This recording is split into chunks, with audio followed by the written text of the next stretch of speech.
Il y a très longtemps, à une époque très ancienne, bien avant que notre continent ait même un nom, l'Europe était parcourue par des hommes. Ils étaient différents de nous, mais ne ressemblaient plus aux grands primates dont ils descendaient. Ils n'étaient pas nombreux, peut-être quelques centaines, quelques milliers. Un jour, une lumière a brillé dans la nuit, puis deux, puis trois. Ces lumières ont peu à peu recouvert l'Europe. Elles soulignent les chemins empruntés par les hommes depuis des centaines de milliers d'années, jusqu'à maintenant. Aujourd'hui, une seule espèce humaine peuple la Terre, Homo sapiens. Et nous, les Européens, nous faisons partie de cette aventure. Mais notre histoire est singulière.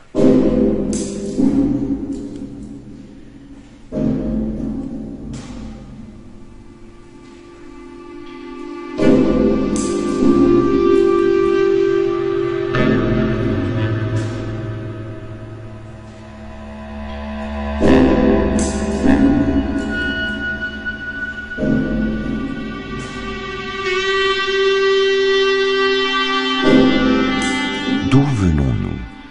Quand sommes-nous arrivés sur ce continent? Aujourd'hui, nous sommes 700 millions, tous héritiers d'ancêtres communs.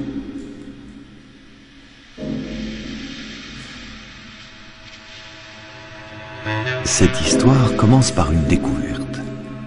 Il y a un siècle et demi, Jacques Boucher de Perthes affirme que ce silex, trouvé à côté d'ossements de mammouth et d'autres animaux disparus, n'est pas un simple caillou, mais un outil, façonné par des hommes.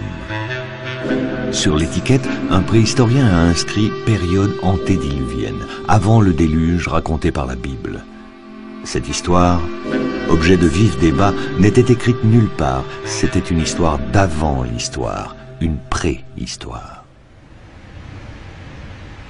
Des chercheurs continuent toujours à fouiller la Terre à la recherche des os et des pierres qui ont traversé le temps. Mais ils scrutent aussi notre ADN, qui conserve au cœur de nos cellules les traces de notre passé.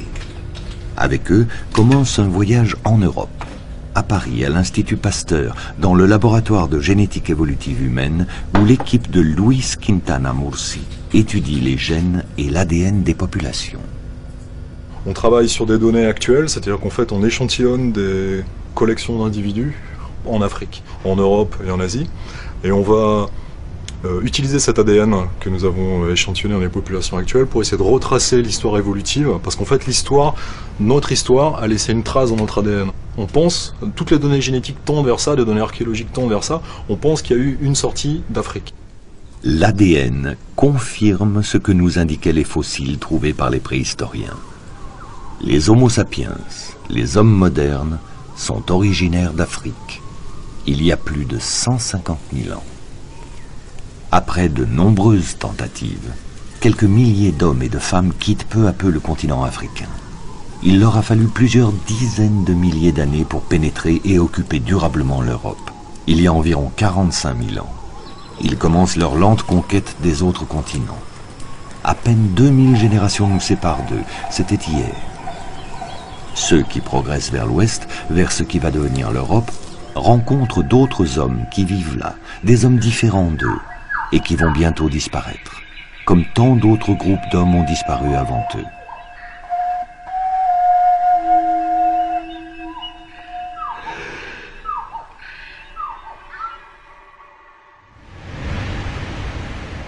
L'histoire des plus anciens Européens commence il y a 1 800 000 ans, à la frontière entre l'Europe et l'Asie, en Géorgie, entre la mer Noire et la mer Caspienne. Le village de Dmanisi est un site occupé depuis l'aube de l'humanité européenne. C'est là que l'on a découvert les plus anciens fossiles humains proches de l'Homo habilis africain, nous explique l'archéologue David Lord Kipanidze. Les caractéristiques de ce crâne montrent sans aucun doute qu'il est primitif. Un petit cerveau, 600 cm3, il n'a pas d'os frontal. Vous pouvez voir qu'il a de fortes canines. Il se rapproche de l'Homo habilis. Nous sommes donc entre habilis et erectus. Nous avons là une chance de contempler un des premiers pas du genre humain. Ces hommes sont petits, moins de 1,50 m. Leur cerveau est à peine plus gros que celui de leurs ancêtres australopithèques, mais ils montrent déjà l'une des qualités typiquement humaines, le goût des voyages.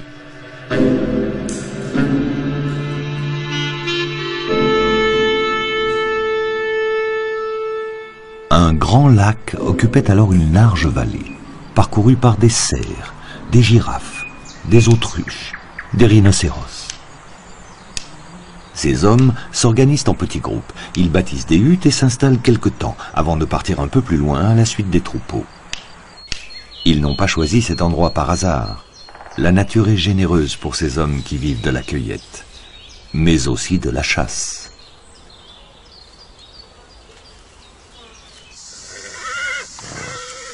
Ils doivent alors partager leur territoire avec les lions, les tigres à dents de sabre ou les hyènes.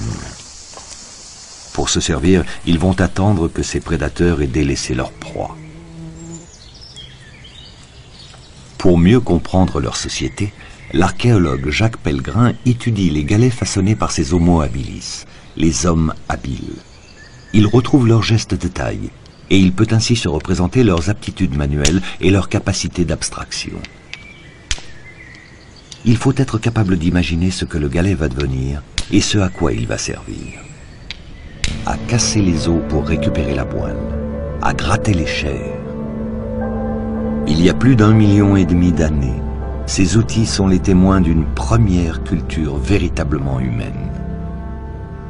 Pourtant, il semble que cette espèce d'homme se soit éteinte.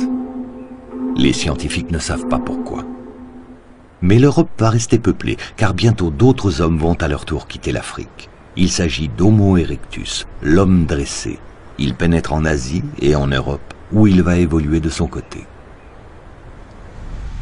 Les traces fossiles manquent pour ces époques lointaines. Beaucoup d'indices ont disparu, écrasés notamment par les glaciers qui recouvrent périodiquement le nord de l'Europe depuis plus de 2 millions d'années. C'est en Espagne, mais au nord, près de Burgos, que l'on a trouvé les plus anciens fossiles de ces hommes. Atapuerca est un site exceptionnel. Composé de nombreuses grottes, il a été découvert en 1976 lors du terrassement d'une ancienne voie ferrée creusée entre deux collines. 150 étudiants et chercheurs venus du monde entier collaborent avec Eudald Carbonell et José María Bermúdez pour fouiller ces grottes où ont été mises à jour des os et des crânes dont les plus anciens datent de 1 200 000 et 800 000 ans. Les préhistoriens espagnols leur ont donné le nom de antecessors. Sur le terrain, on recueille chaque centimètre carré de terre. Chaque seau correspond à une surface de fouille bien précise. La terre est passée au tamis afin de conserver les plus petits vestiges. Un archéologue repère une dent. À quel animal appartient-elle? Sur ce site ont vécu des marmottes, mais aussi des chevaux, des bœufs musqués lors de périodes froides, et des hippopotames et des hyènes lorsque le climat se réchauffait. Il y a 1 million d'années, la faune que côtoyaient ces hommes en Europe alterne au rythme de grands changements climatiques qui scandent l'histoire de notre planète. Les saisons sont bien marquées. Les chasseurs en tiennent compte et installent leur campement sur les couloirs de migration des animaux au printemps et à l'automne. Ces hommes ont perfectionné leur technique de taille et ils choisissent avec soin les pierres dont ils ont besoin. On trouve leurs outils un peu partout en Europe. Par exemple, à Ceprano, près de Naples, où fut trouvé un des plus vieux crânes européens. Ces ossements ressemblent à ceux de la même période que l'on trouve en Afrique du Nord, en Algérie ou au Maroc.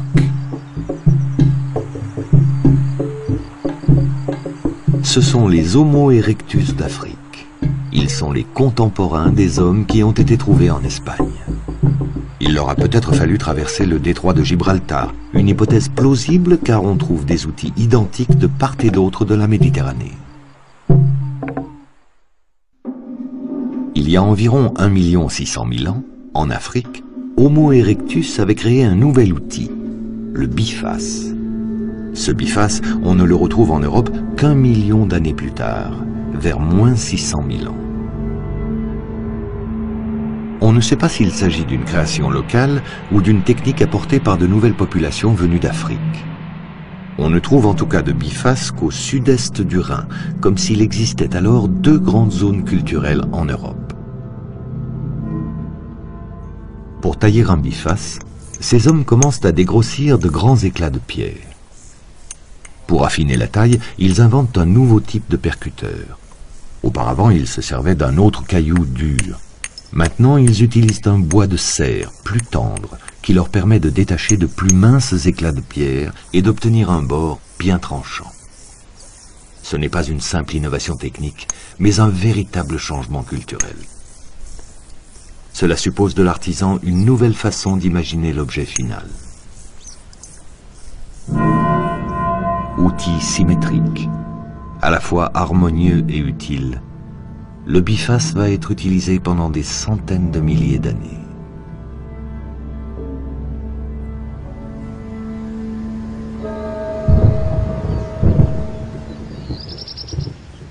Les chasseurs et leurs familles occupent parfois des abris sous roches, qui les protègent des intempéries et des grands prédateurs. Et ils ont maintenant un nouvel allié, le feu. Les premières traces de foyer sont datées de près de 500 000 ans. À Vertesolos, en Hongrie, à Terra Amata sur la Méditerranée, au Ménez-Drégan, en Bretagne. Quelques pierres noircies évoquent ces hommes réunis autour d'un feu. Leur régime alimentaire a changé. Maintenant, ils cuisent la viande. Ils se serrent les uns contre les autres. Ils chantent. Ils parlent. On peut imaginer que c'est là, autour du feu, que s'est améliorée cette faculté proprement humaine, la parole, qui permet de raconter ce qu'on a vécu dans la journée et ce qu'on imagine pour le lendemain.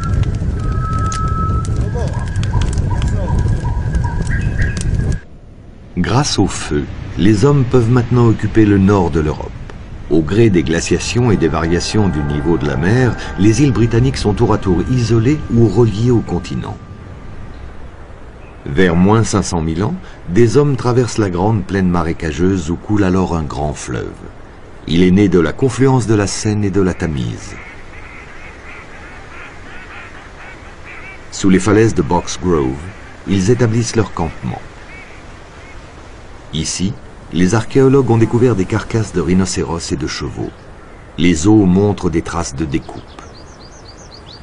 On ne connaît pas grand-chose de ces hommes, sinon un simple tibia, provenant d'un individu de grande taille, 1,80 m et solidement charpenté.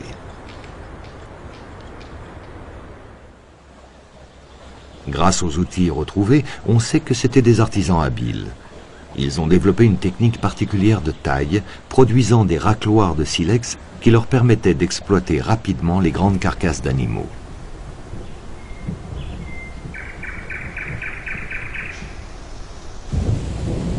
Non loin de Londres, sur le site de Swanscombe, a été découvert un crâne plus récent, arrondi, avec une capacité crânienne supérieure, donc des caractères plus modernes, mais toujours des os très épais. Il semble annoncer les futurs habitants de l'Europe, les Néandertaliens. Cette évolution néandertalienne est propre au continent européen. Les hommes sont maintenant séparés en 2 groupes. L'un vit en Europe et l'autre dans le reste du monde. Ils ont la même origine, mais en quelques centaines de milliers d'années, leurs ADN respectifs se sont modifiés, mais pas dans les mêmes directions.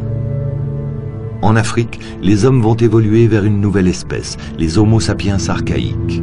En Europe, on les nomme pré-néandertaliens, sans toujours savoir s'ils sont réellement les ancêtres de Néandertal ou s'ils les ont seulement précédés. Vers moins 350 000 ans, ils occupent une grande partie du continent. Dans le sud de la France, au cœur des Pyrénées, sur le site de la Cône de l'Arago, l'équipe du préhistorien Henri de Lumley vient de mettre à jour l'os du bassin d'une femme. Elle est apparentée à ce groupe de pré-néandertaliens.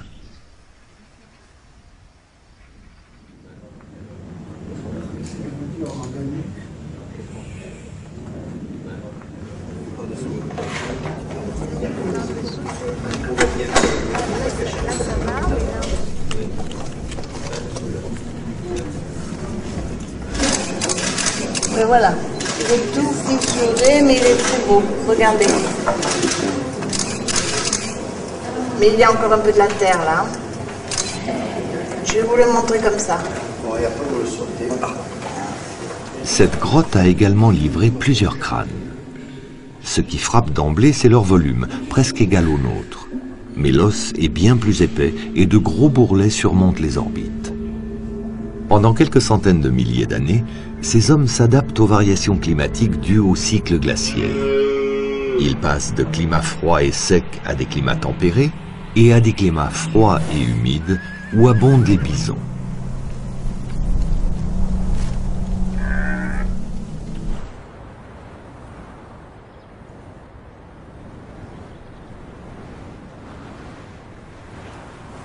C'est sur le site d'Atapuerca, en Espagne, qu'apparaît pour la première fois la question des préoccupations spirituelles des hommes de la préhistoire et de leur relation avec la mort. Il y a près de 350 000 ans, dans une grotte à peine accessible au fond d'un puits, un groupe de néandertaliens a inhumé une trentaine d'individus. Ils ont été trouvés par l'équipe de l'anthropologue Luis Arzuaga. Nous sommes dans un lieu, dans une grotte appelée la Cueva Mayor. La Cueva Mayor, la grotte principale, est un système de galeries avec de nombreuses ramifications.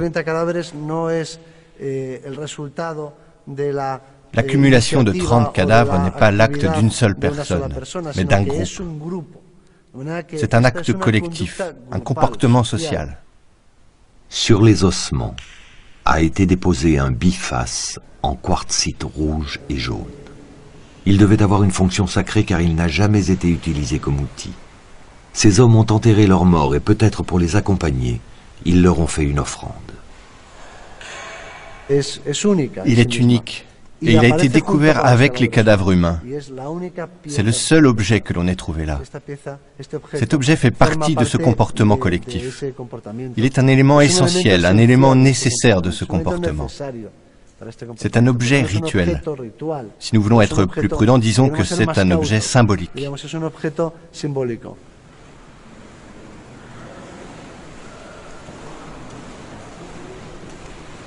Les fouilles, comme celle d'Atapuerca, donnent des informations essentielles sur la vie de ces groupes humains. Mais pour comprendre l'évolution de l'homme, les scientifiques doivent poursuivre leurs analyses en laboratoire, comme en Allemagne, à Leipzig, à l'Institut Max Planck d'anthropologie évolutive.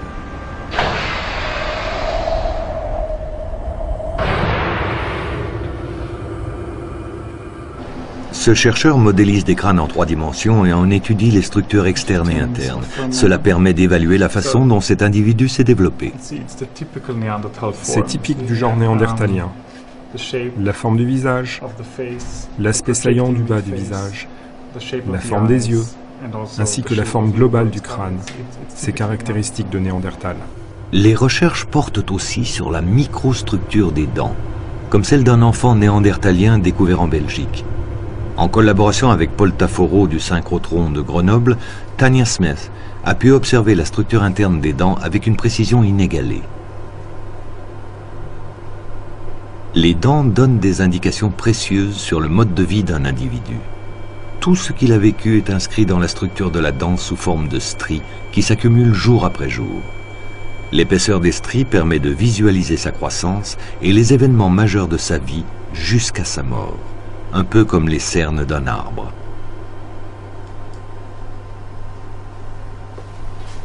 Ce néandertalien est arrivé à l'état adulte plus rapidement que ne l'aurait fait un homme moderne. Autrement dit, sa croissance était plus rapide que la nôtre. Ici, nous pouvons voir très précisément les lignes de croissance au sein de la dent. Là, la ligne de naissance. À partir de là, nous pouvons calculer la durée de croissance qui précède la naissance, Puis, en nous servant de cette ligne de croissance-là, nous pouvons définir une durée de vie et déterminer l'âge réel de cet individu. Ce chimiste effectue l'analyse de cette dent. L'émail garde en effet les traces de ce qu'a mangé le néandertalien. Cela permet de reconstituer son régime alimentaire. Par l'analyse chimique et en observant le ratio isotopique de strontium de l'émail, nous pouvons déterminer si cet individu s'est déplacé d'un lieu à un autre. J'aurais tendance à dire qu'il s'agit là d'un individu qui vient d'ailleurs. Voilà le cas d'un migrant qui n'a pas vécu là où il est mort. Ces études permettent de dessiner un portrait assez précis de ces Européens éparpillés sur tout le continent. Néandertal mesure en moyenne 1,60 m. Il est large d'épaules, trapu, avec des membres courts, une morphologie adaptée au climat froid. Son crâne allongé vers l'arrière contient un cerveau volumineux, en moyenne plus gros que le nôtre. Ses dents révèlent qu'il a la même alimentation que les loups. C'est un gros mangeur de viande et ses armes prouvent ses talents de chasseur. Les os de Néandertal présentent souvent des fractures. Ressoudées, elles témoignent de la solidarité du groupe qui s'occupe du blessé. Le cannibalisme fait aussi partie de leur pratique. Il fut peut-être circonstanciel, lié à des périodes de famine, ou bien il s'agirait d'un acte rituel et donc culturel. Ainsi, sur plusieurs sites en Europe, on a retrouvé des traces de découpe de chair sur des os humains. Lors des périodes de glaciation, Néandertal a reflué vers les zones tempérées. Des glaciers ont fermé certaines voies de circulation. Des groupes de Néandertal sont parfois restés isolés les uns des autres pendant de longues périodes. De récentes études comparées de crânes et d'ADN de Néandertal montrent qu'il existait au moins 3 groupes distincts. L'un se situe en Europe de l'Est jusqu'en Russie, l'autre en Europe occidentale et le troisième en Europe du Sud, entre la côte espagnole et la Croatie.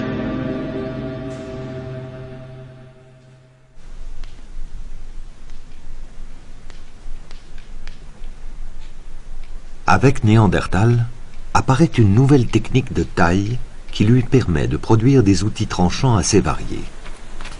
L'artisan prépare d'abord le bloc de silex en enlevant une série d'éclats sur son pourtour. Il est capable d'anticiper la forme qu'il veut fabriquer.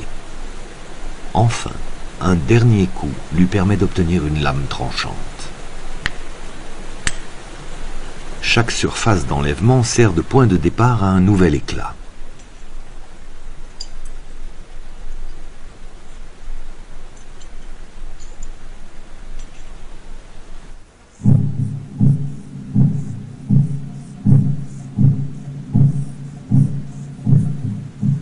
Un troupeau de mammouths a été repéré.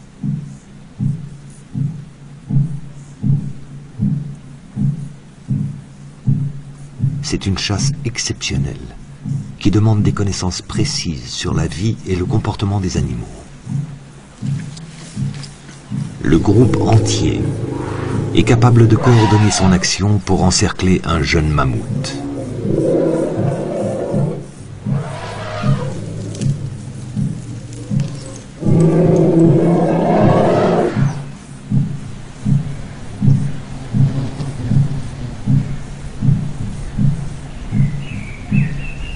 Après avoir dépecé sa proie, le groupe retourne à son abri avec la viande découpée.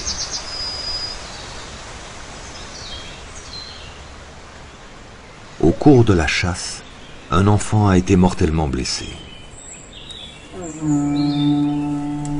Or, pour ces nomades qui ne peuvent avoir beaucoup d'enfants car ils se déplacent souvent, chaque vie compte. Vers moins 100 000 ans, la pratique généralisée de sépulture marque une étape importante dans l'histoire de Néandertal. Ces tombes montrent des adultes seuls ou en couple, des enfants et des nouveau-nés, ou même des fœtus. Face à la mort, l'homme enterre les siens. Ils ne les abandonnent plus aux charognards. La tombe est aussi une marque qui fixe les événements dans la mémoire collective. Elle renforce la cohésion du groupe autour du souvenir du défunt.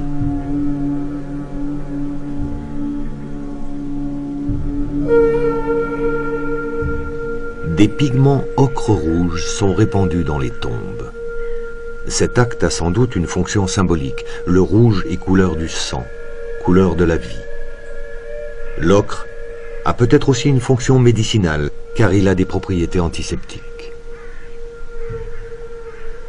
Des pétales de fleurs recouvrent le défunt. Un bois de cerf, un coquillage, une mâchoire l'accompagne parfois. Un crâne d'enfant néandertalien a été trouvé sur le site de Roc de Marsal, en Dordogne. Il a vécu ici il y a 60 000 ans. On distingue la terre calcinée d'un foyer près de ce qui semble avoir été sa sépulture.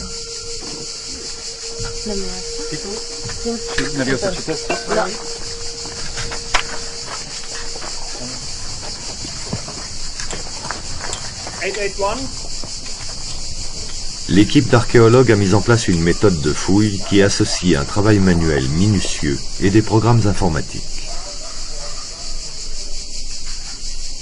Les chercheurs intègrent toutes les données et visualisent en 3 dimensions la localisation des objets.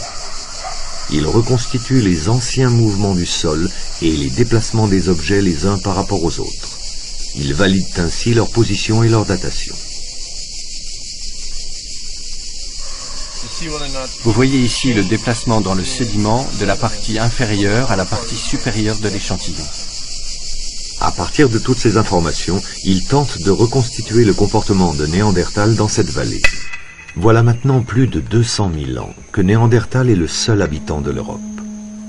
Mais pendant ce temps, les Homo erectus, restés en Afrique, ont évolué de leur côté. Ils se sont aussi transformés et ont donné naissance à une nouvelle espèce, Homo sapiens, l'homme moderne, dont l'anatomie est identique à la nôtre. Venus d'Afrique du Nord ou d'Afrique du Sud ou de l'Est, des groupes d'Homo sapiens s'installent au Proche-Orient vers moins 100 000 ans. Plusieurs sépultures, comme celle trouvée sur le site de Kafsé, témoignent de leur longue occupation. Mais vers moins 60 000 ans, dans ces régions, on ne trouve plus trace de ces premiers hommes modernes. Ils sont remplacés par des Néandertaliens arrivés du nord de l'Europe, peut-être chassés par une période froide qui envahit à nouveau le continent. Il y a alternance d'occupation.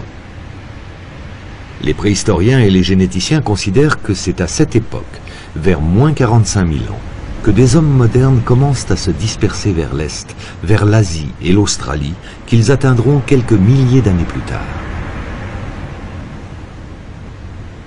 Ils ont été sans doute moins de 20 000 individus à migrer, sur plusieurs milliers d'années. Mais ils sont à l'origine de toutes les populations qui vivent sur notre planète aujourd'hui. Certains d'entre eux sont partis vers l'ouest, vers l'Europe.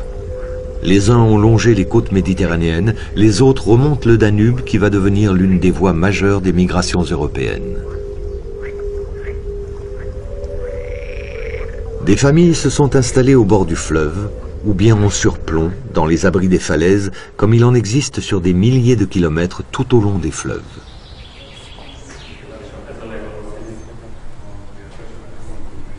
Dans la grotte de Jankovic, non loin de Budapest, l'archéologue Zsolt Mester explique que de part et d'autre des rives, on trouve des sites alternativement occupés par les Néandertaliens et par les Homo sapiens.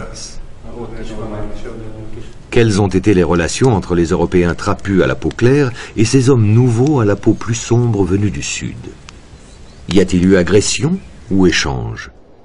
Femmes et hommes se sont-ils aimés? Des enfants sont-ils nés de ces unions? Aujourd'hui, la plupart des préhistoriens considèrent que les hommes de Néandertal et les Homo sapiens constituaient deux espèces distinctes et qu'ils ne pouvaient donc avoir de descendants. Cependant, il est encore difficile de prouver l'absence de mixité. Mais la génétique nous dit que s'il y a eu mélange, il était alors infime. Cette question d'éventuels échanges génétiques est néanmoins posée par des scientifiques qui considèrent que quelques crânes présentent des traits intermédiaires entre Néandertaliens et Homo sapiens, surtout d'ailleurs en Europe orientale et au Proche-Orient. Des liens ont existé dans ces zones de contact entre l'Afrique et l'Europe de Néandertal, mais plus les Homo sapiens progressent vers l'ouest, plus ils rencontrent des populations néandertaliennes autochtones et plus la capacité d'échange génétique diminue. D'un bout à l'autre de l'Europe, les différences physiques sont notables. Les apports génétiques néandertaliens ont certainement été trop rares pour laisser des traces durables dans les gènes des hommes modernes. La question des échanges entre ces deux groupes humains se pose aussi sur le plan culturel. Homo sapiens est arrivé d'Afrique avec des pratiques très différentes. Il se parait depuis longtemps de perles et de dents d'animaux, et il a mis au point de nouvelles techniques de taille de plus en plus élaborées. Il produit en série des éclats allongés, des lames et des lamelles qui lui fournissent de nouvelles armes et de nouveaux outils, plus diversifiés et plus spécialisés.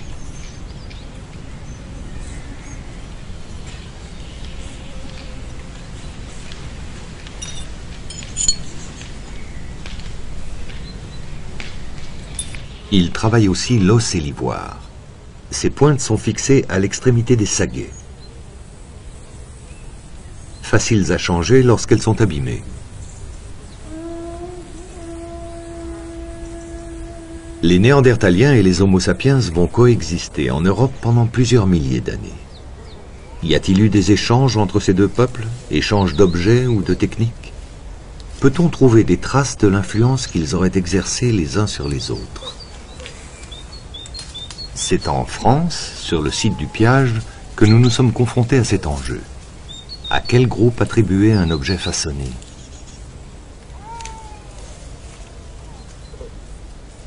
L'équipe de Jean-Guillaume Borde vient de trouver une perle dans des sédiments datés d'environ 35 000 ans, la période où coexistent Néandertal et Homo sapiens. Cette découverte pourrait remettre en cause les critères utilisés pour attribuer les objets à l'un ou à l'autre groupe. Ouais, donc ça aurait tendance à s'agglomérer au fond. Voilà. Ça, c'est les... On a eu la chance de trouver, par ce simple ravivage de coupe de quelques dizaines de centimètres carrés ici, une perle, dans ce niveau de base, qui est une des premières perles du Paléolithique supérieur européen, et donc une des premières perles entièrement façonnées du monde. Et donc elle est localisée dans un tout petit espace de 2 cm d'épaisseur, puisque chaque fois qu'on fouille de 2 cm, on change de décapage, c'est-à-dire on change de sceau, on change d'identification, on change de tamisage, etc., etc. Donc cette perle, elle est très précisément localisée dans cette tache noire que vous voyez ici. On ne sait pas encore si elle est en os ou en ivoire, c'est une des deux matières, c'est sûr, et elle est complètement couverte d'ocre. Pourra-t-on un jour savoir qui a fabriqué cette perle? Un Homo sapiens dont on sait qu'il en produit beaucoup? Ou un Néandertalien qui aurait pris goût aux bijoux à la même période, peut-être sous l'influence de ces hommes qu'il côtoie parfois? Autre apport d'Homo sapiens, le dessin. Comme cette silhouette humaine trouvée au nord de l'Italie, alors que Néandertal semble ne jamais avoir dessiné. Vers moins 35 000 ans, les indices de présence des Homo sapiens sont de plus en plus nombreux. Une perle en ambre, des pendeloques taillées dans des dents d'ours, évoquent une société dans laquelle les parures, l'esthétique, jouent un rôle important. Une société de musiciens aussi.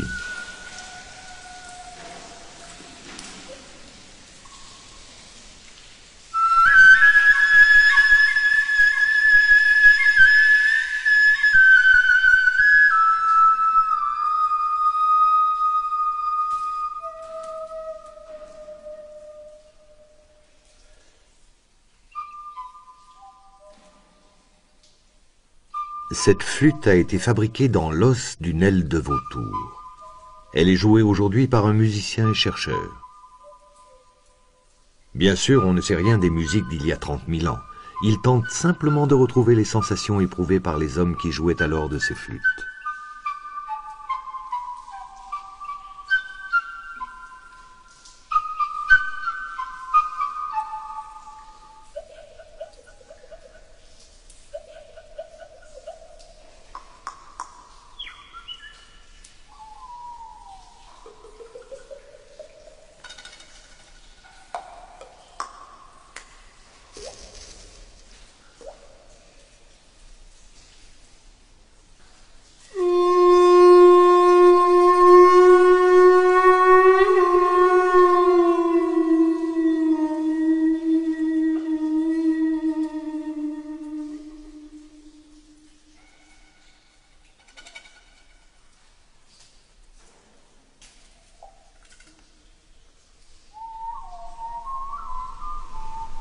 Homo sapiens, le musicien, est aussi le premier peintre. C'est à lui que sont attribuées les plus anciennes peintures connues en Europe, tracées sur les parois des grottes. Ces peintures rupestres ont été trouvées en Ardèche, dans la grotte Chauvet.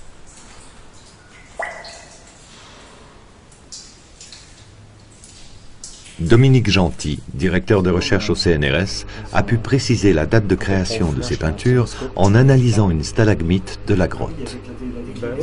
Il y a plusieurs silhouettes emboîtées. Parmi ces échantillons, il y a cette stalagmite-là qui a été trouvée, donc cassée sur le sol archéologique. Et on a retrouvé l'emplacement où elle était, sur le sol, sur lequel on a trouvé des charbons de bois qui ont servi à faire les peintures de la grotte Chauvet. L'intérêt de cette stalagmite, c'est qu'elle a poussé dessus et qu'on a pu faire une datation indépendante, donc qui n'est pas une datation carbone 14, mais qui est une datation uranium-thorium, en analysant donc un bloc de calcite au début de la croissance de ces stalagmites, on a trouvé 32 000 ans. Donc ça, on démontre de façon indépendante que les charbons qui sont dans cette grotte-là, au moins à cet endroit-là, sont plus vieux que 32 000 ans. Les animaux sont remarquablement représentés. Des espèces peu courantes, comme le rhinocéros. Beaucoup d'animaux dangereux, comme les lions et l'ours des cavernes. Mais aussi du gibier, comme le cheval, et même une chouette. La répétition des lignes et des formes crée un mouvement surprenant. Il ne s'agit pas des premières tentatives de peinture d'Homo sapiens, mais d'œuvres très abouties, qui témoignent d'une parfaite maîtrise de cet art. Les figures des animaux, les empreintes de mains, des signes abstraits sont répartis dans la grotte selon une disposition que les préhistoriens tentent d'interpréter. Semblant ponctuer cet espace, une protubérance rocheuse porte les dessins d'un bison et d'un sexe de femme.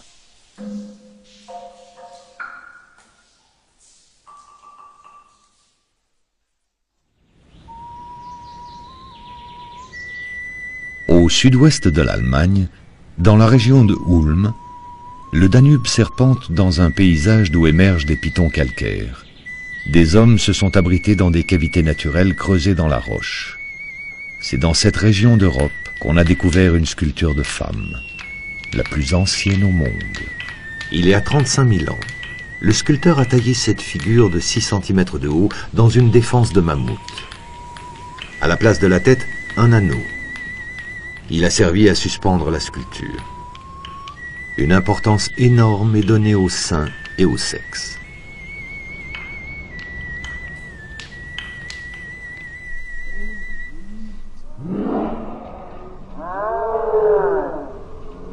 Comme les femmes qu'ils ont modelées, les animaux représentés ne sont pas de simples mammouths ou des lions ordinaires. Ces œuvres nous donnent à voir un pan de leur imaginaire, de leur conception du monde. Telle cette statuette en ivoire, mi-lion, mi-être humain. Être dressé avec une tête de félin. Il associe humanité et monde sauvage. Sur ce bas-relief, une silhouette lève les bras vers le ciel. Ces figures symboliques témoignent d'un système de pensée, de croyance, où le surnaturel est invoqué.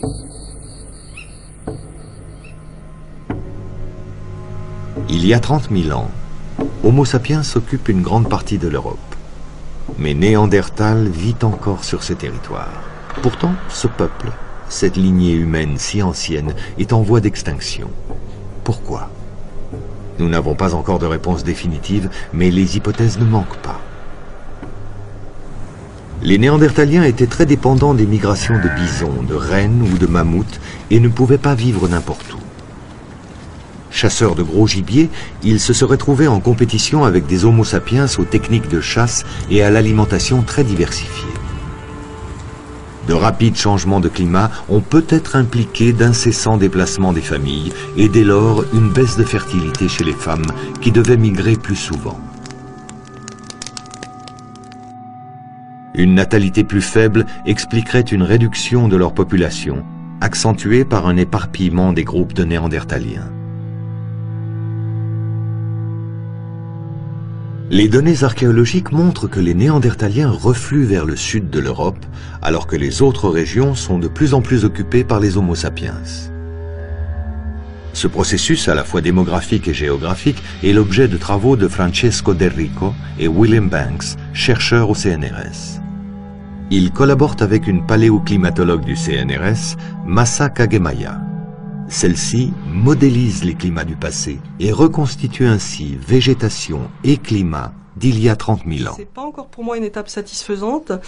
C'est qu'on a essayé de calculer avec un modèle de végétation dynamique les changements de végétation qui sont associés à ces climats-là. Ce qui se passe pendant un événement de Heinrich, donc ces événements de débâcle d'iceberg, c'est qu'on a aussi un climat beaucoup plus sec, et en particulier dans les endroits clés pour les Néandertals, la péninsule ibérique et le sud-ouest de la France. Ces données climatiques sont confrontées aux informations archéologiques. L'ensemble permet alors d'imaginer ce qui s'est passé. En cette période froide et sèche, Homo sapiens a arrêté sa progression au pied des Pyrénées, alors que Néandertal occupait encore le sud de la péninsule ibérique. Lorsque le climat s'est réchauffé, Homo sapiens reprend sa progression vers le sud, pénétrant sur les dernières terres néandertaliennes. Néandertal recule alors jusqu'à Gibraltar. C'est d'ailleurs là que l'on trouve ses dernières traces, datées d'environ 28 000 ans.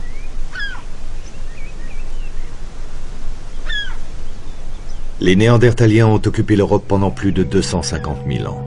Ils ont survécu à plusieurs cycles de glaciation. Pendant plusieurs milliers d'années, ils ont coexisté avec Homo sapiens. On ne sait pas s'ils se sont réellement confrontés, mais Néandertal finit par disparaître définitivement. Les Homo sapiens sont maintenant partout, en Afrique, en Europe, en Asie et jusqu'en Australie. Il subsiste quelques hommes du passé, comme l'homme de Flores en Indonésie, mais ils disparaîtront à leur tour. Homo sapiens s'impose.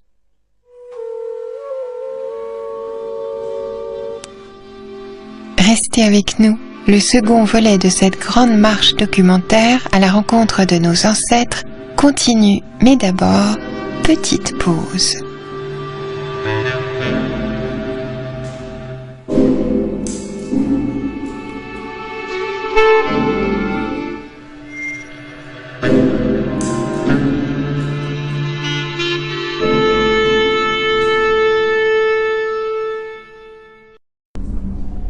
Ces hommes qui avancent sur les terres gelées d'Europe ne sont pas les premiers occupants de ce vaste continent. La première présence humaine en Europe, celle d'Homo habilis, remonte en effet à 1 800 000 ans. Au fil du temps et de l'évolution, d'autres espèces d'hommes se sont succédées et ont même parfois cohabité. Venu d'Afrique, Homo sapiens apparaît en Europe il y a 45 000 ans. Alors que Néandertal y est déjà implanté depuis plus de 200 000 ans. Mais Néandertal s'éteint vers moins 28 000. Homo sapiens reste seul. Il diffuse ses cultures, mythologies et croyances d'un bout à l'autre du continent. Il occupe alors toute l'Europe. C'était il y a 20 000 ans. Nous sommes en plein âge de glace. Une grande migration bouleverse l'histoire de l'Europe. Les Homo sapiens reprennent la route.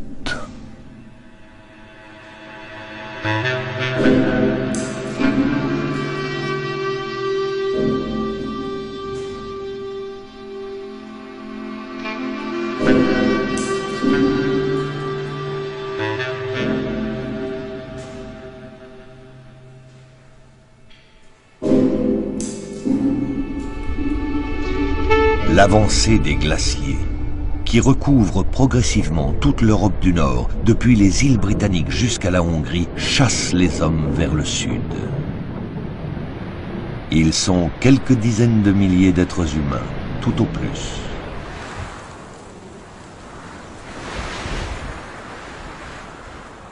Pour survivre, il leur faut suivre les grands troupeaux en quête de nouveaux pâturages. Ces migrants pénètrent les territoires d'autres Homo sapiens.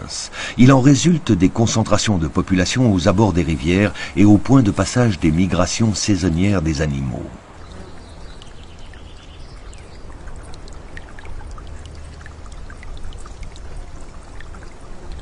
De nouveaux outils apparaissent. L'aiguille à chat. Un tendon de cheval sert de fil à coudre. Les chasseurs inventent une arme redoutable, le propulseur. Démultipliant la puissance de jet des saguets, il permet d'atteindre les animaux à grande distance. De l'Espagne à l'Europe centrale, on assiste à l'émergence d'une multitude de cultures régionales. Le sud-ouest de la France en particulier, probablement la région la plus peuplée, présente une extraordinaire concentration de sites. Les falaises qui surplombent la vallée de la Vézère en Dordogne ont offert de nombreux abris naturels, comme sur le site de l'abri Pato. L'équipe de Roland Nespoulet s'emploie à retracer, strate par strate, l'histoire multimillénaire de l'habitat humain.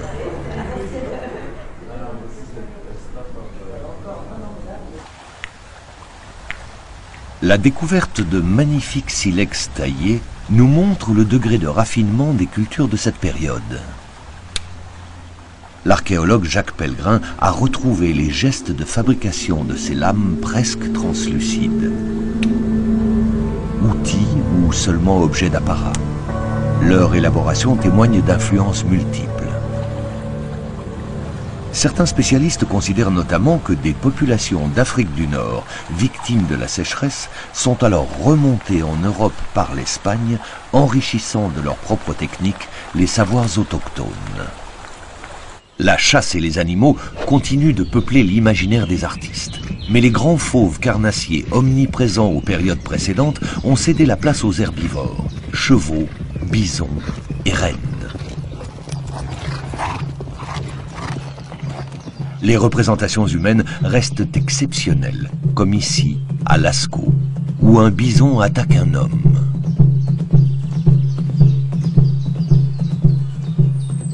Les artistes s'expriment sur les parois, dans la pénombre des grottes. Mais il arrive aussi qu'ils créent dans la lumière de leur habitat quotidien. On a trouvé par exemple le squelette d'une femme au pied de l'abri de Cap-Blanc, en Dordogne. Au-dessus d'elle court un impressionnant bas-relief de plus de 13 mètres de long. Une frise d'animaux sauvages qui pourrait être un hommage sculpté en mémoire de la défunte.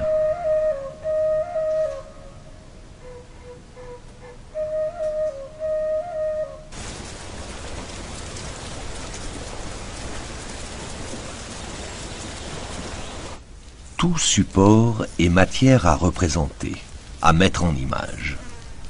La figure sculptée sur le manche de l'arme représente l'animal que l'on va tuer, comme une volonté de s'approprier sa puissance. Une relation intime, métaphysique s'instaure entre l'homme prédateur et l'animal nourricier à travers sa représentation.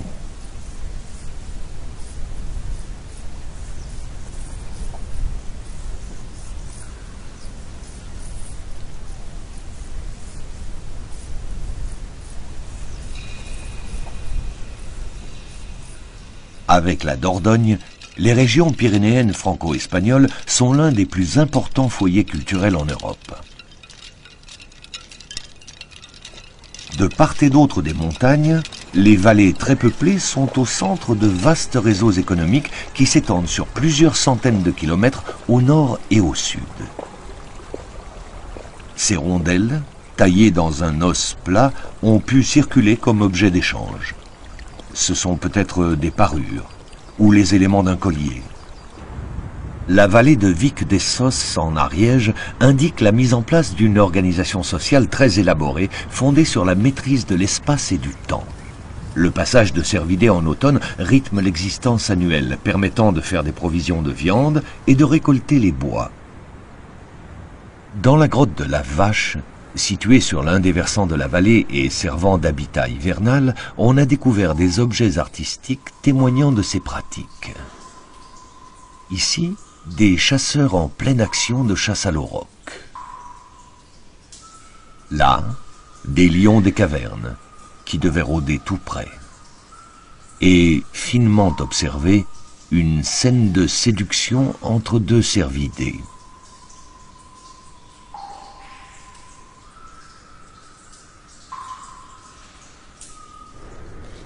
Sur l'autre versant, faisant face à l'espace domestique de la grotte de la Vache, répond l'espace symbolique des grottes de Niaux.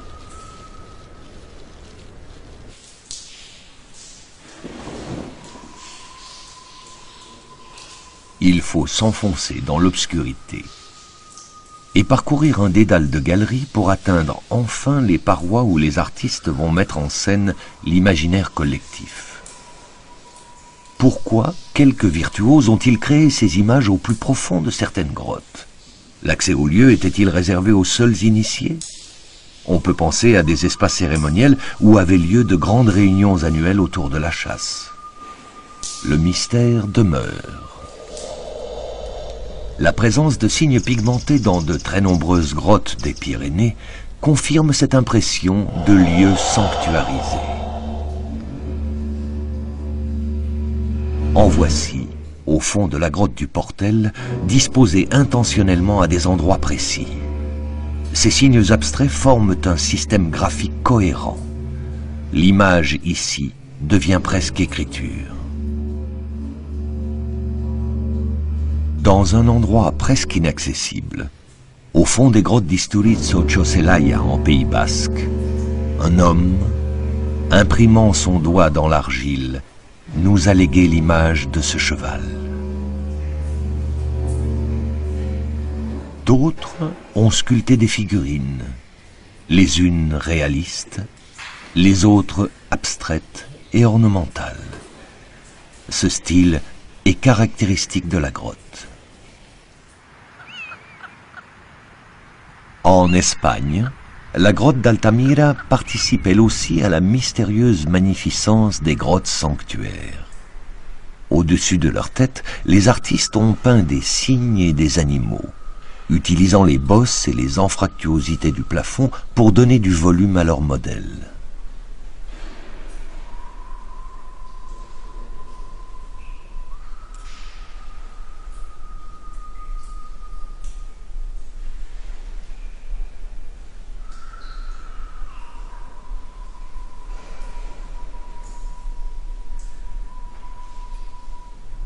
Nous sommes vers 13 000 avant notre ère.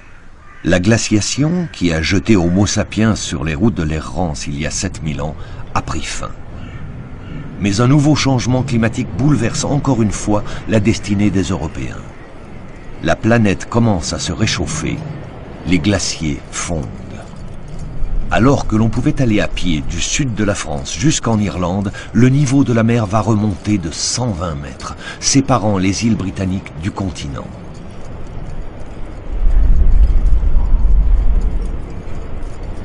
Même phénomène en Europe du Sud. La Méditerranée remonte elle aussi de 120 mètres. L'Adriatique se forme et apparaît la botte de l'Italie. La mer Noire, envahie par les eaux des grands fleuves du Nord, déborde dans la Méditerranée, qui elle-même à son tour se déverse dans la mer Noire lorsque se brise le verrou du Bosphore. Les hommes voient leur terre submergée. Ce désastre serait à l'origine du mythe fondateur du déluge.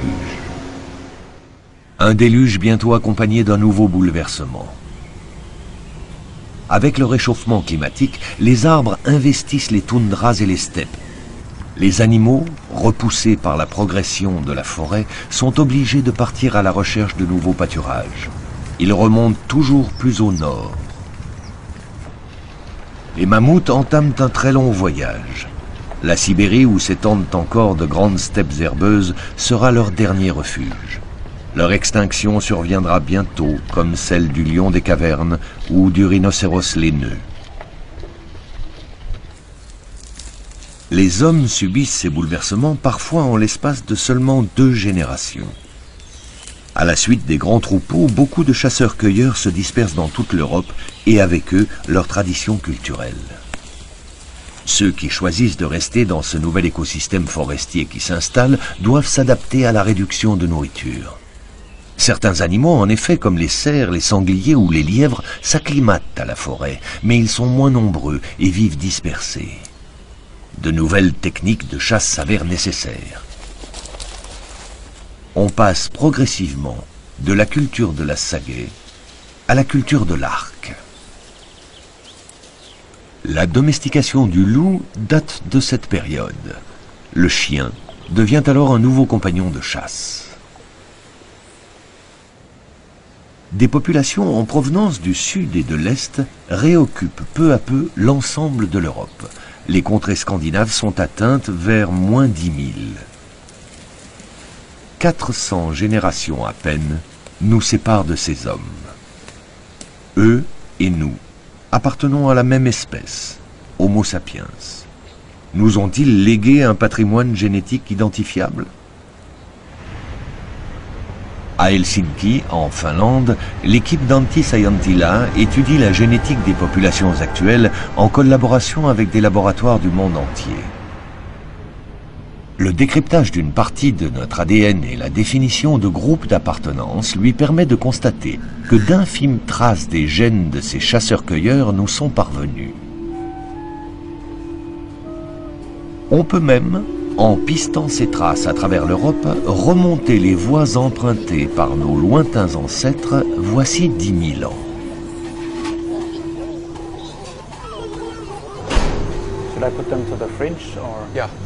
De fines mutations sont inscrites sur notre ADN.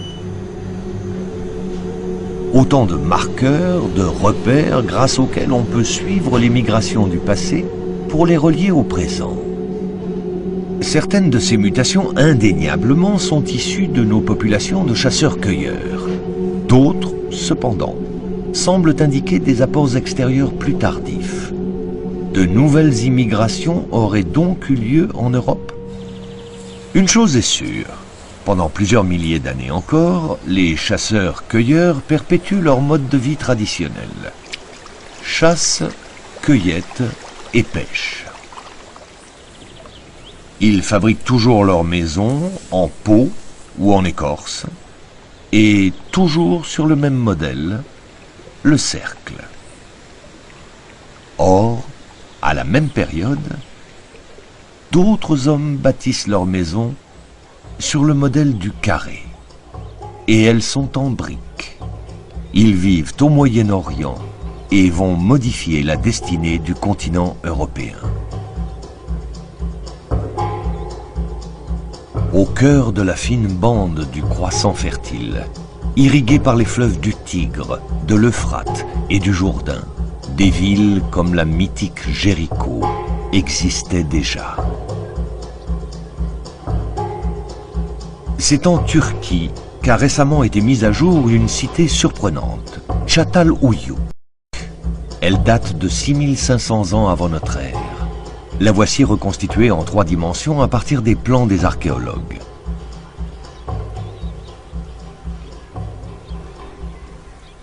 Près de 6000 habitants y vivent. Elle s'étend sur 10 hectares. On pénètre par les toits dans des maisons imbriquées les unes aux autres. Entre moins 11 000 et moins 8 000, les populations du croissant fertile, bénéficiant de conditions climatiques favorables, ont abandonné la chasse et la cueillette pour se sédentariser. Elles ont adopté un nouveau mode de vie fondé sur l'élevage, puis l'agriculture.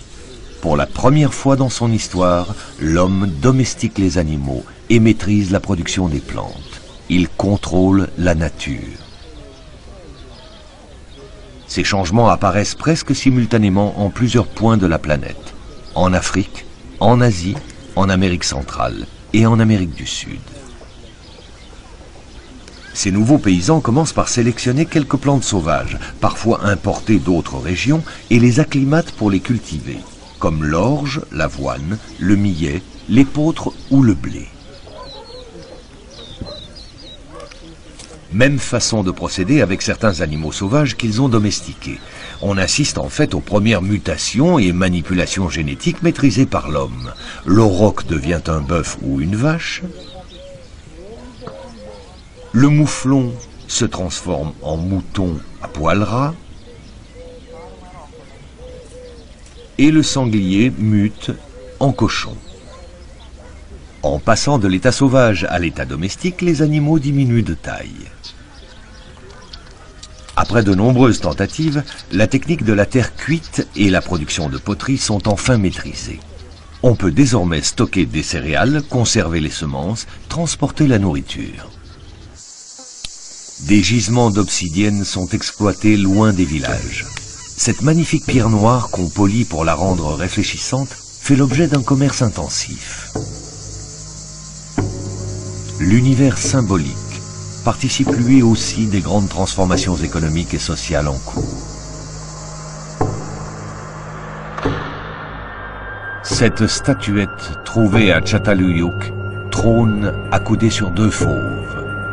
Donnant la vie à un enfant, elle représenterait l'ancêtre fondateur et divinisé de la lignée. Elle symboliserait la fécondité dans une société agricole, tributaire des cycles de la germination et du renouveau.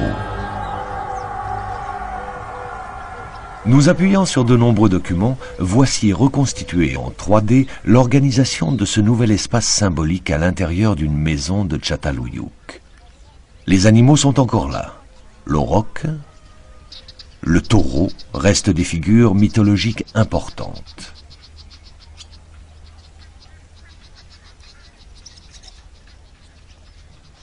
Les fauves rappellent que le sauvage n'a pas disparu de l'imaginaire.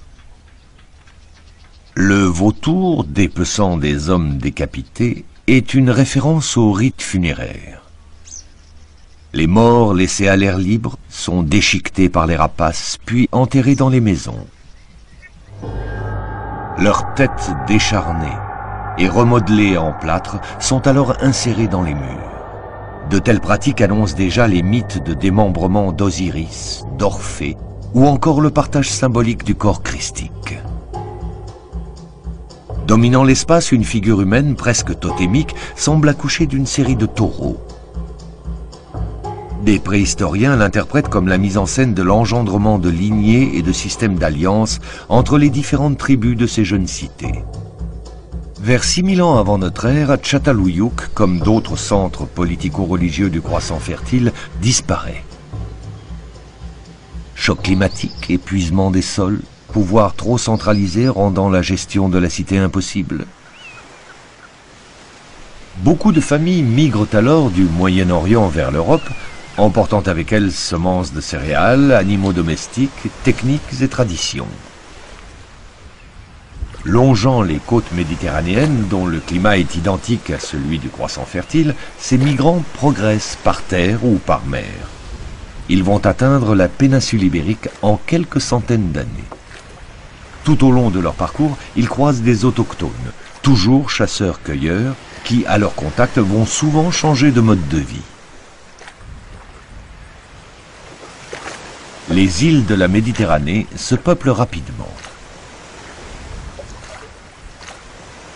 Les îles grecques sont colonisées. Sur la côte du Péloponnèse, la grotte de Franchti avait déjà abrité Néandertal il y a plus de 30 000 ans. Puis, Homo sapiens l'avait remplacé. Et vers 5800 avant notre ère, avec les bergers venus du Moyen-Orient, elle devient grotte-bergerie.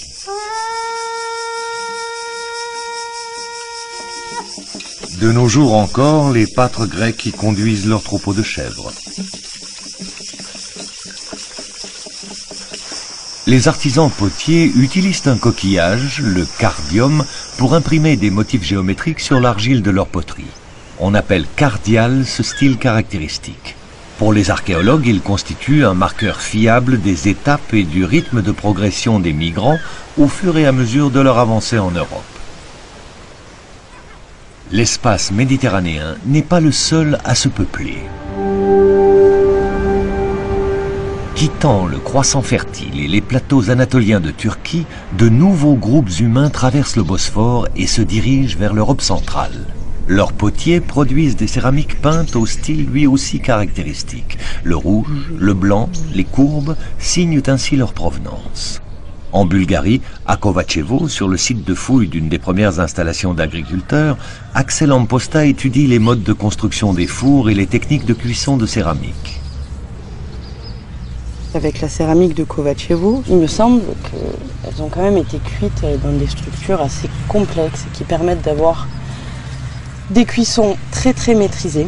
Quand on veut une céramique rouge, il faut une atmosphère dite oxydante, c'est-à-dire épurée de tout gaz et fumée donc de la combustion. Ici seront installées toutes les céramiques. Et il faudra que j'arrive à avoir une atmosphère de cuisson oxydante, sans gaz, avec le moins de gaz et de fumée de combustion possible. Donc en fait ces trous vont me permettre de faire un appel d'air. Le feu sera derrière moi. Je le pousserai peu à peu au fond de cette chambre qui est la chambre de combustion. Et ces trous permettront de faire appel d'air avec la petite cheminée qui sera par ici. Et comme ça, en fait, tous les gaz et fumées de combustion vont sortir les premiers et il ne restera plus que la chaleur et uniquement de la chaleur. Sur le même site de Kovačevo, de très nombreuses figurines féminines, volontairement brisées et dispersées, questionnent les archéologues. Souvenirs des rites de démembrement observés dans le croissant fertile? Preuve de contrats passés entre deux communautés, chaque partie conservant un fragment? Remontant le Danube, des générations de migrants se succèdent. Ils implantent leur village sur les ruines des précédents.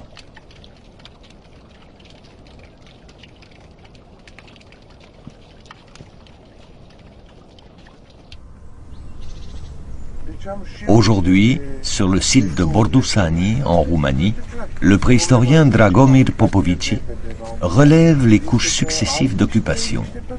Quand le village devient trop peuplé, il faut partir défricher d'autres terres. On estime cette progression de 2 à 3 km par an, soit une avancée de 300 km en un siècle. Ces paysans s'installent dans des régions où vivent encore des chasseurs-cueilleurs. Ainsi, sur le Danube, près du défilé des portes de fer, subsiste une civilisation de chasseurs-cueilleurs dont le mode de vie a peu à peu évolué vers la sédentarisation.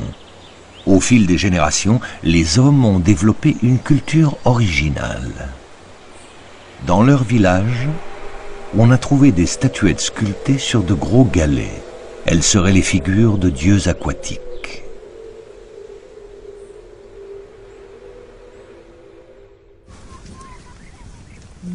Y a-t-il eu rencontre entre les chasseurs-cueilleurs et les nouveaux agriculteurs? Peut-être des échanges d'objets, de poteries, des emprunts réciproques de techniques et de modes de vie. Mais restés semi-nomades, les sociétés autochtones ont continué à vivre à l'écart, de plus en plus marginalisées. Les récentes analyses en génétique démontrent qu'il y a eu peu de mixité entre les deux groupes. L'élevage et l'agriculture sont diffusés par les immigrants au fur et à mesure qu'ils peuplent l'Europe. Les migrants introduisent entre autres le blé et l'épeautre, de même que les chèvres et les moutons qui n'existaient pas en Europe. Ils amènent aussi leurs bœufs et leurs cochons, laissant à la vie sauvage les aurochs et les sangliers locaux. Ils importent les outils néolithiques, néos signifiant nouveau, et lithos pierre, c'est l'âge de la pierre polie. Haches et herminettes creusent, taillent et défrichent.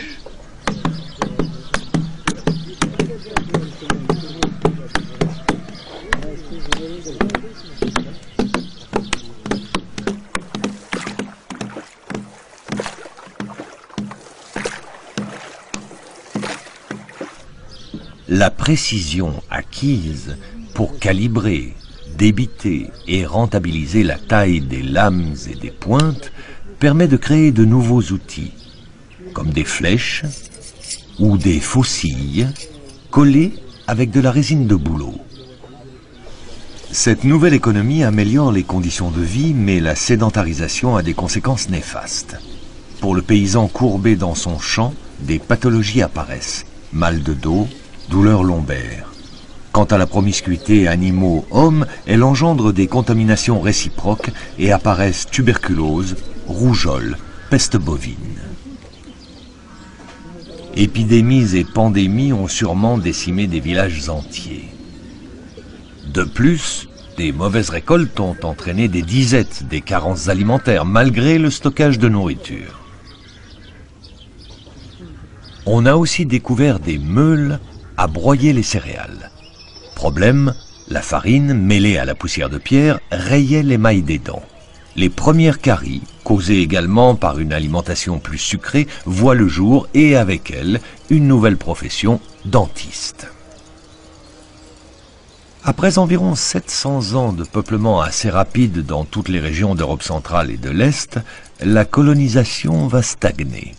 Sans doute une courte période de refroidissement qui interrompt la progression vers le nord pour laisser aux plantes et aux animaux le temps de s'acclimater.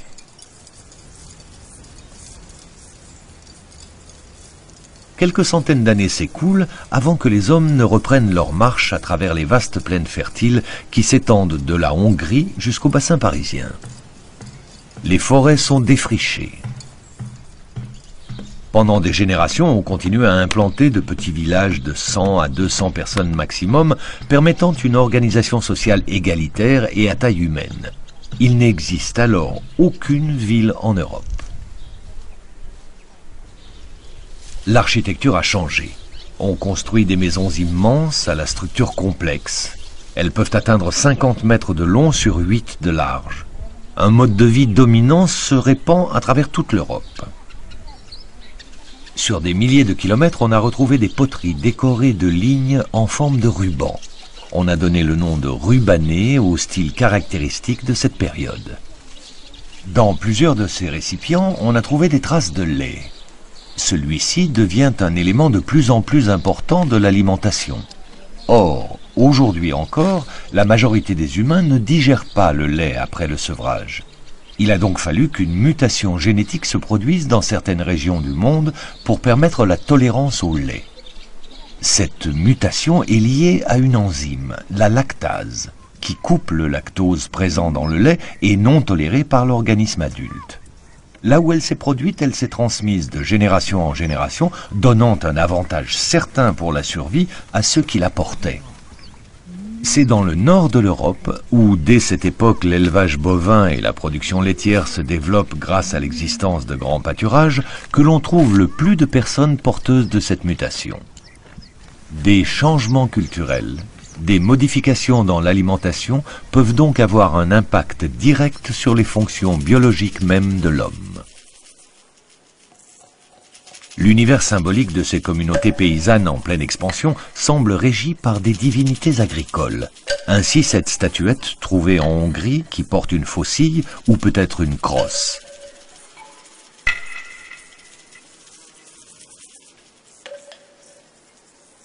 Voici plus d'un millénaire que les paysans migrants ont quitté leur berceau du croissant fertile. Les uns sont venus par le sud et la Méditerranée, jalonnant leur parcours de poterie cardiale, les autres par l'Est et l'Europe centrale, marquant leur progression de céramique rubanée. Tous finissent par buter sur une dernière frontière, l'océan Atlantique. Face à eux s'élèvent des alignements de mégalithes. Ils sont dressés sur des centaines de kilomètres depuis les côtes du Portugal jusqu'à l'Écosse. Qui les a érigés? Les occupants des lieux. D'anciennes populations de chasseurs-cueilleurs sédentarisés et installés depuis des millénaires sur ces côtes atlantiques. Selon de récents travaux archéologiques, ces blocs servaient à symboliser un seuil, voire une frontière, à affirmer une identité autochtone face à l'arrivée massive de populations étrangères. Dans le golfe du Morbihan, le niveau de la mer à l'époque était plus bas. Les mégalithes sont aujourd'hui en partie immergés. Ils sont en parfait alignement avec ceux qui se dressent sur le continent ou sur les îles qui affleurent de nos jours, comme celle d'Erlanik. Sur le site de Lokmariaker, face à la mer, se dressait un immense menhir mesurant presque 20 mètres de haut et pesant plus de 200 tonnes. Des hommes l'ont transporté jusqu'ici. Ils l'ont dressé il y a presque 7000 ans. À côté se trouve une immense tombe à couloir circulaire. C'est celle d'un personnage de haut rang. Serge Cassen, chercheur au CNRS, étudie les sites mégalithiques et leur symbolique. Au fond de la tombe, une stèle, envahie de signes qui ressemblent à des crosses. C'est autour d'elle que l'ensemble du monument a été construit. Si je m'approche, voilà, la stèle n'a pas bougé et ils ont posé par-dessus les dalles qui sont gravées avec les gravures de haches, de crosses et le caprin que l'on distingue ici.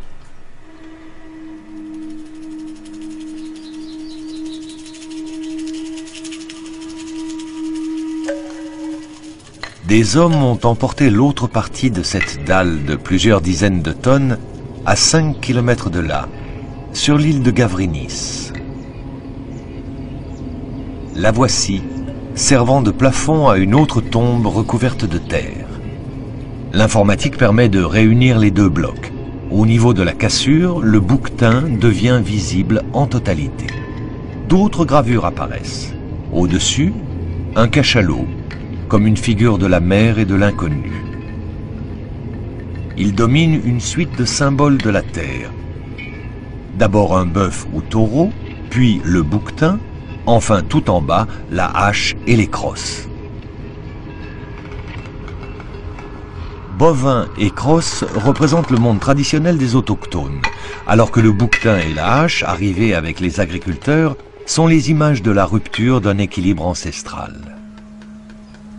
À l'intérieur de la tombe de Gavrenis, un entrelac de lignes envahit la pierre selon une logique spatiale et artistique commune aux cultures de la zone atlantique. Ces réseaux de lignes denses et courbes traduisent une conception du monde différente des représentations symboliques issues du Proche-Orient et adeptes de la ligne droite. Les spirales, les crosses, les figures géométriques, les formes serpentines se déploient. Les haches, objets sacrés, sont des offrandes faites aux ancêtres.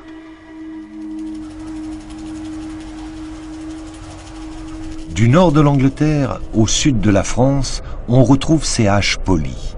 Certaines sont en jadéite, une roche extraite dans les Alpes. Elles sont disposées dans les tombes ou plantées, le tranchant tourné vers les cieux.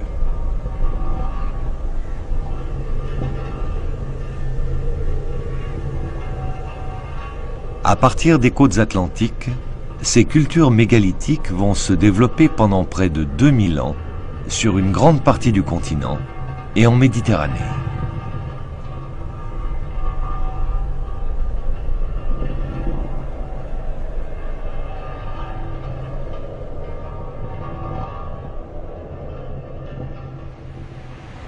De l'autre côté de l'Europe, à Varna, en Bulgarie, sur les rives de la mer Noire, on a découvert des tombes.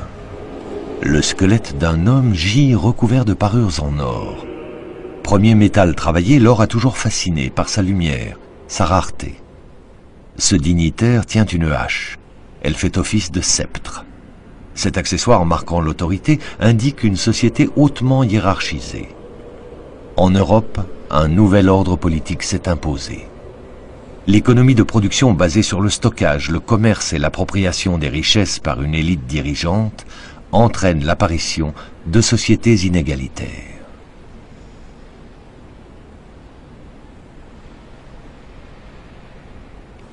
Dans la plaine alluviale du Danube, en Roumanie, des monticules appelés tels résultent de l'empilement de villages accumulés au fil des siècles. Le préhistorien Sven Hansen de l'Institut archéologique allemand de Berlin a pu mettre en évidence la structure des villages grâce à des photos de relevés géomagnétiques.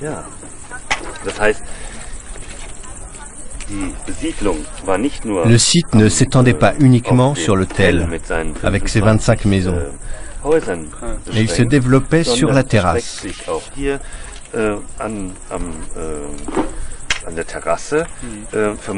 Peut-être s'étend-il jusqu'à la source qui a même été utilisée à l'âge du cuivre.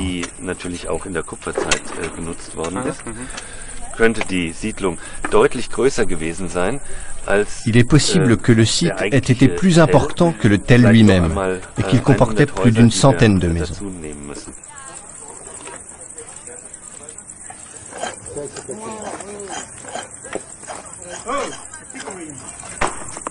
Ces photos et la reconstitution en 3 dimensions d'autres villages soulignent l'importance de ces constructions qui pouvaient entourer un espace cérémoniel tout en servant de rempart contre les agressions de populations voisines.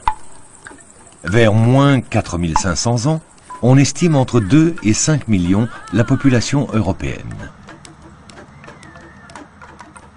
La maison mêle le domestique au cultuel.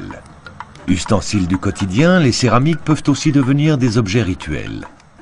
En Europe balkanique et de l'Est, très peuplée, on assiste à une explosion des formes et des styles. La figuration humaine est de plus en plus présente.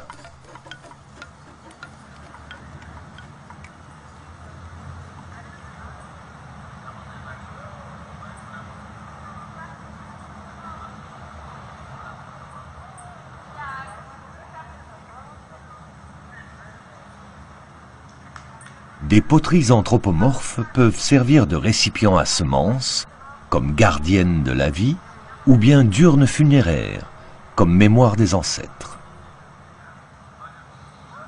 Le dessin construit un espace quadrillé. Les lignes encadrent signes et formes abstraites. Et des volutes apparaissent, évoquant l'eau si nécessaire aux sociétés agraires.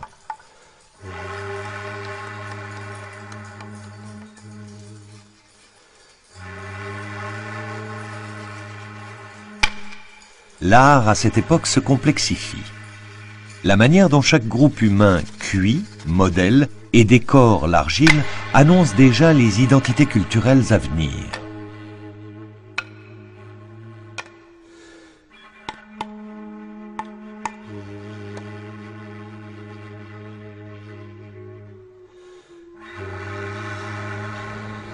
À présent, c'est en haut des montagnes, au plus près des cieux, que les hommes montent chercher des lieux sacrés. Dans les Alpes, en Autriche, en Italie, les sites sanctuaires se multiplient. Ou comme ici en France. Dans la vallée des Merveilles, les paysans viennent en pèlerinage graver des dizaines de milliers de dessins sur les roches du mont Bégaud, leur montagne sacrée. L'équipe du laboratoire de préhistoire du Lazaret à Nice parvient à distinguer les signes parfois très effacés d'une culture religieuse et d'une cosmogonie. Et voilà les Pléiades. Et voyez l'albar, son manche est ici. Et comme l'autre, il a été aligné sur la fissure. Parce que l'autre l'ensemble de la gravure, l'ensemble de la figuration est bien orienté est-ouest. D'est en ouest. C'est la trajectoire de l'astre solaire avec lequel les agriculteurs ont rendez-vous à des dates précises. Entre moins 4000 et moins 2000, le soleil se levait dans la constellation du Taureau le jour du printemps. Quant à la position de l'amas d'étoiles des Pléiades, elle indique le début des moissons et le temps des labours. Ce personnage étend ses bras sur un axe nord-sud. Un poignard indique la direction du soleil.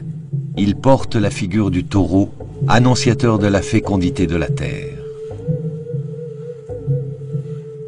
Ce site serait un observatoire astronomique.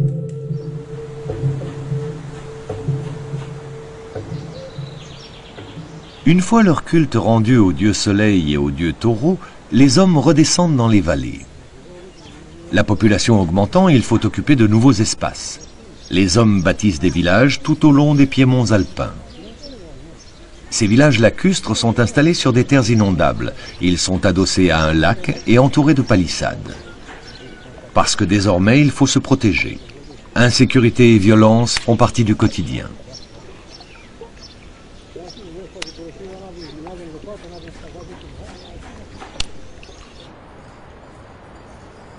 Une victime de cette violence a été retrouvée.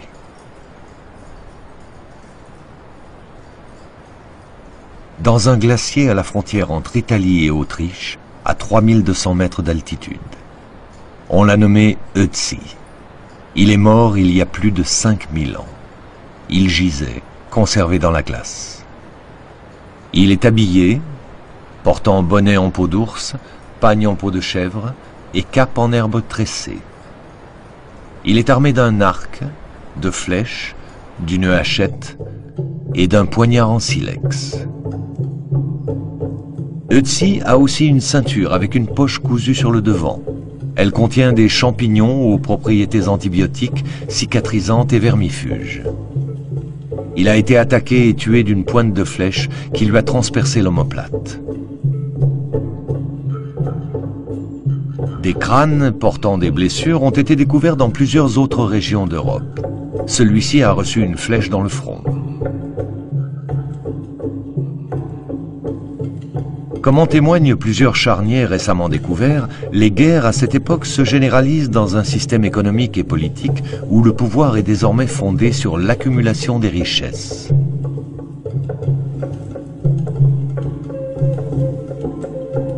La hache, trouvée près du corps d'Ötzi, elle, est en cuivre.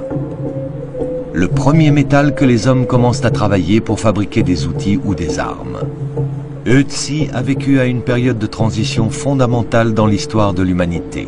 L'homme passe de l'âge de la pierre à l'âge des métaux. Pendant plus de 2 millions d'années, nos ancêtres ont vécu avec des outils en pierre ou en os. La fusion des métaux va ouvrir une nouvelle ère. Bientôt, l'homme va quitter la préhistoire et entrer dans l'histoire. Commence alors une nouvelle aventure humaine.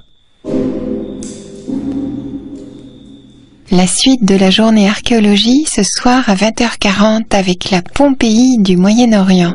Mais pour l'heure, le dessous des cartes se penche sur l'Afrique du Sud, entre Coupe du Monde de foot et vieux démons de l'apartheid.